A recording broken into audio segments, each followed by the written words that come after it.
Eighth episode begins as we watch Econo women dyeing and sewing new red robes for the handmaids. They wanted us to look like we'd been dipped in blood. Some fairy tale figure in a red cloak, June voiceovers. Moira and June then sew knives into the finished garments, which are then distributed among the women living at the Red Center. Then she and Moira get dressed and join the handmaids at the Red Center, gently touching the women's hands in solidarity as they step into formation.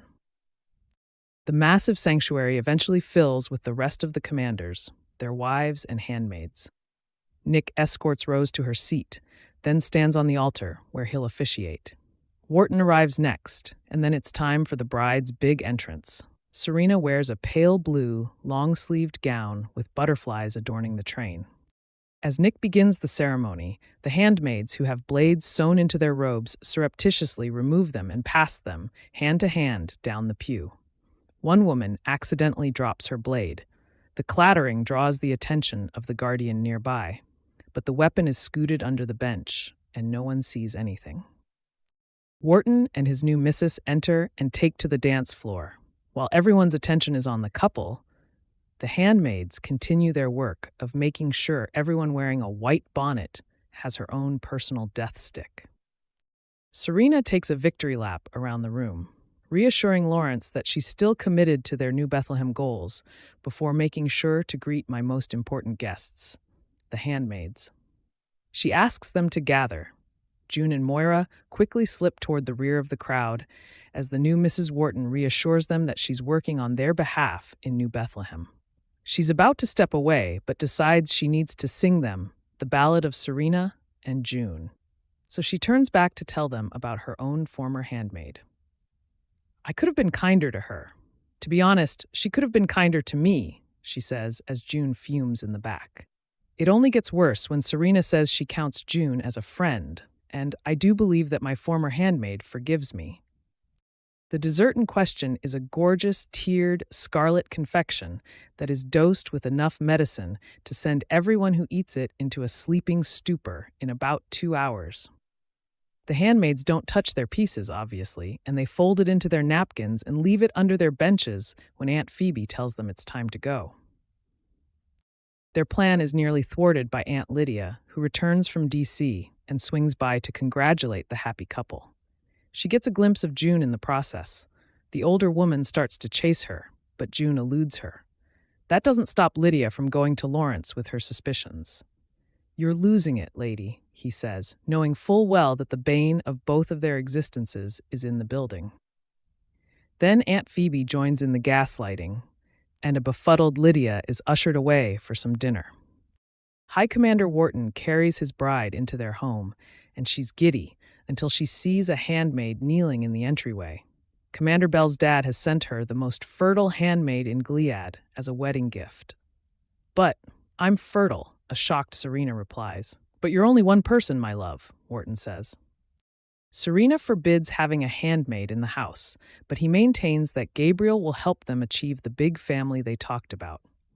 Serena tells the woman, whose real name is Christina, to run and never come back.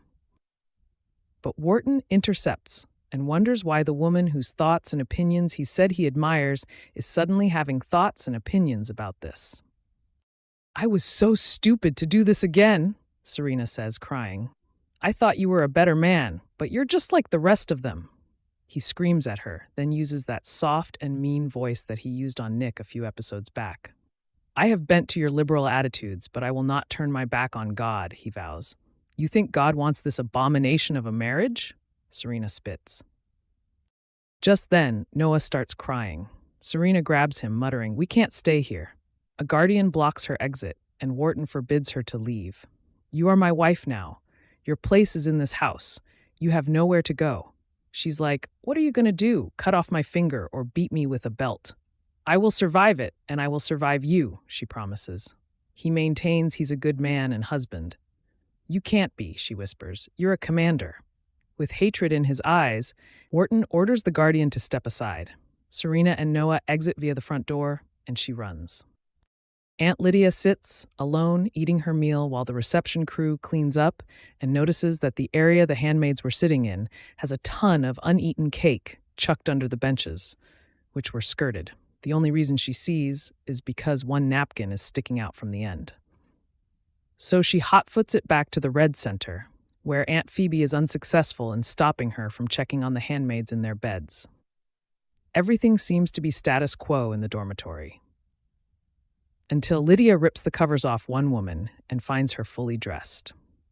Meanwhile, June and a handful of other women are out in Gilead, working to kill the commander who either didn't have handmaids or whose handmaids were not at the wedding.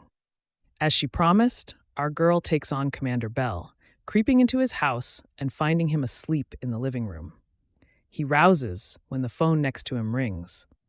It seems like he's getting news of what's going down, but he's distracted when June audibly steps into the room. "June Osborne," he says, voice full of contempt.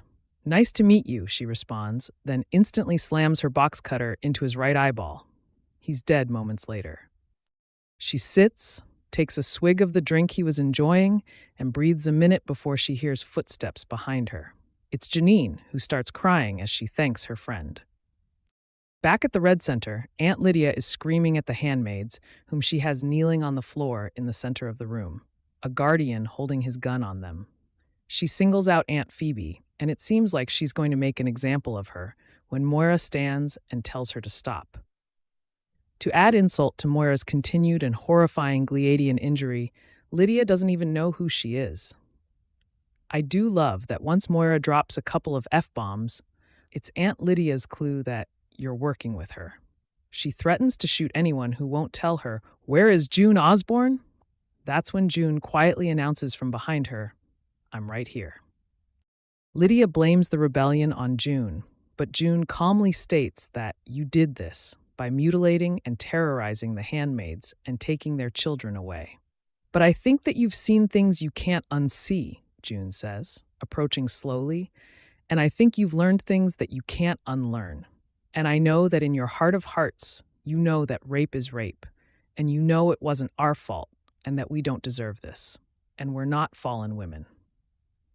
The louder Lydia gets, the more hushed June gets. When Lydia storms that June shouldn't presume to know what's in God's heart, she quietly urges Lydia to ask herself, "If you think that God wants this for us." June's words are affecting Lydia, who grows tearful and trembling. Or is there a God who would empower a woman like you to stand up for us, to arc toward the light, and to finally declare, "Enough"? It's really all over when Janine walks in behind June. "If you really want to save us, let us go," she says. Lydia, whose entire world is crumbling before her, has the guardian lower his weapon. "I'm sorry he hurt you, dear," she tells Janine, who hugs her. The other women scurry out as the guardian looks on, stymied. June is the last to leave, sharing a significant look with Aunt Lydia before turning and walking out the door. Alone, Lydia slowly lowers to the floor and sobs as she implores God to help her. "The dress became our uniform," June voiceovers as the handmaids take to the streets, peeling off one by one as they pass their targets' homes, "and we became an army."